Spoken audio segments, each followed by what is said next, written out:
The somber scene of pain and sadness. In front of the house, a canopy is erected to host close relatives and Muslim clerics who offered prayers for the deceased. All around, people gather in pockets, chatting indistinctively. They are discussing the gruesome killing of Ahmed Suale. Many here may not know that they were neighbors to a member of one of the world's foremost team of investigative journalists. This man witnessed the incident which occurred here at Madina on Wednesday night. Yesterday around 3:15, I live here, so we normally used to sit at that bench over there. We normally used to sit at that place. So around that time, two gentlemen came. One guy is a TikTok, and then the other one is short, but he has body. So they were sitting on the bench, and then they came with a motor, and the motor too was there on, making noise. So like we thought they are also part of the Muslim people. They used to come and then have their meeting over there because they were speaking their language. Okay. So I was sitting between the two men who did that thing. So I was sitting between them. So around 5 there, I left. 5 in the evening. 5 in the evening, I left, and then I went to do something, and then I came back, and then they were still sitting there. So I came there again. So around 8:15 over there too, and then I told them I staked some bets, so I'm going to watch football. So we closed around 10:15 there. I came, they were still sitting there, the same place that they were sitting. Was Ahmed part of them? No, Ahmed was not part of those two guys. Okay. They came with the motor. Ahmed was far from them, where their brothers used to sit and then have their meeting or conversation over there. So Ahmed was there. So as soon as Ahmed was sitting far away from that place with his friends? Yes, please. Okay. Yeah, he was sitting far away from them. So around 10 to 10:20 p.m. there, Ahmed came inside and then he came and entered into his car. So he was coming, so and then these motor guys also went there. So I was standing in front of where the woman sells. Some women used to sell tea and then Indomie at the place. So I was buying tea. So the big man who was sitting behind the short one who was having the gun. So what I heard was that the big man said, "Kehami," where he took the gun from. But we didn't know it was a gun. Or we didn't know it was a gun that maybe the man was using. He spoke gun? He spoke gun. He spoke Awisa and then Tree. But he said Kehami? Yeah, he said Kehami. And then he took that. Maybe we don't know what he was taking from the guy because we don't know who they are and then what they came for. So I was standing there with the woman who was doing the tea. So what I heard was a gunshot, pow. Then I turned. So Ahmed was he was forced to move the car. And he was driving at the time. Yeah, he out was of the house. Yes. So as soon as when he reached the T-junction there, he slowed down because he wanted to pass left. So he slowed down, and then that man was standing behind that pole over there. Yeah, that pole over there. He was standing behind that pole. So he shot him first gunshot before Ahmed moved the car, and then the second one. So Ahmed was rushing. So he used the car to enter that kiosk, that saloon over there. So he used the car to enter, and then the man went there again and gave him the last shot. So make it three gunshots. He followed him into the shot. He followed him into the shot and gave him 3 gunshots. Ahmed was inside the car. So as he received that 2 gunshots, the car moved by force and then entered the shop over there. So the car, he spoiled the glass and everything over there. From his narration, it sounds like the assailants came for a specific mission and would not leave till it was accomplished. Ahmed Suale was taken from here a corpse. According to the eyewitness, Ahmed was driving out of his family home when the attack happened.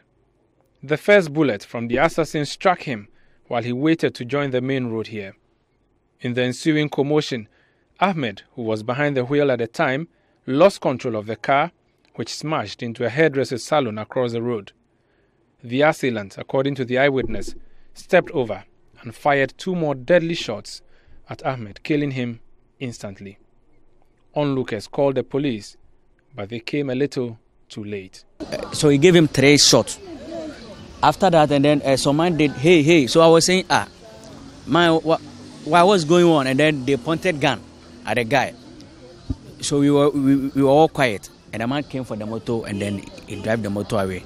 So immediately that we called the police people, and they said the car that they are having is on patrol, so they don't have any car available over there. We tried to stop taxis, but the taxis, as soon as they saw the gunshot and those things, they were all avoiding. So we rushed and came to his people and called them that Ahmed has been shot in his car, so they should come and see or take him to the hospital. But Ahmed died at the spot over there. So he died over there. So as they took him and they put him into the car, he was already gone. Who helped bring him out? Were you part? Okay, I was holding a torchlight with my brother too was holding a torchlight, and his brother, Mr. I don't know, I've forgotten his name. So his brothers tried to remove him from his car and then put him into another car and take him to the hospital. And what happened to the car? His car, they pushed it back. Like the car was there, it was there. Like the car, we all stayed there for about 1 hour before the police people came. Before they came, and then they came for the car. They said we should take the car to their office. So that's all. So these people that shot him, they have been sitting near his house the whole day since 5 p.m. Yeah, they came here 3:15. I saw them 3:15. Neighbors, relatives, and friends who could not believe the young, vibrant Ahmed was the victim of the loud gunshots that re-echoed through the vicinity in the dead of the night converged here to watch and listen.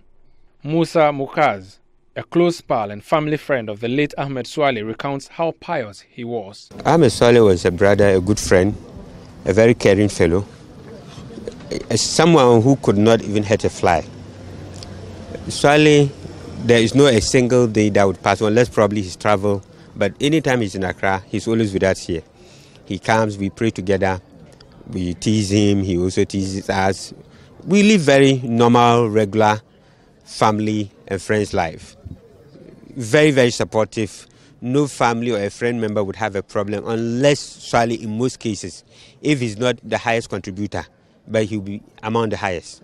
Those who contribute to help people out of financial difficulties and all that. Very caring family fellow. You said you pray together. Where's the mosque and how frequent is this? Very, very. In fact, Suale can be described as a pious Muslim. Not a single day would pass, Suale is then he will even give an excuse that he can't pray or whatever. Even sometimes they tease me and him as belonging to one particular sect of Islam, and others will be teasing us. They say, oh, this Musa is going to mislead you and all that. He's my partner in prayer, my partner in faith, partner in everything. When was the last time you prayed together? I think that was about 3 days ago. I was with him in the mosque, we prayed together. I even led the prayer. It was only yesterday I couldn't make it, only for me to receive the bad news at dawn. That Suale is no more, he was shot twice in the chest. So it's a very sad and a bad experience for us. We've never experienced this in our lives. For the family, Ahmed would never be forgotten. Kamil Twahiro is a cousin.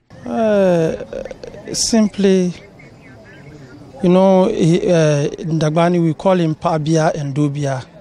He's from the mother, and our parents are from the male and he's from the female. So we have these jokes. Okay. We have this playmate thing among us.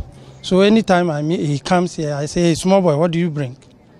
And then we tease him together with this, my younger brother, and there's another. So we always teach each other. Basically, they all came to Accra through me.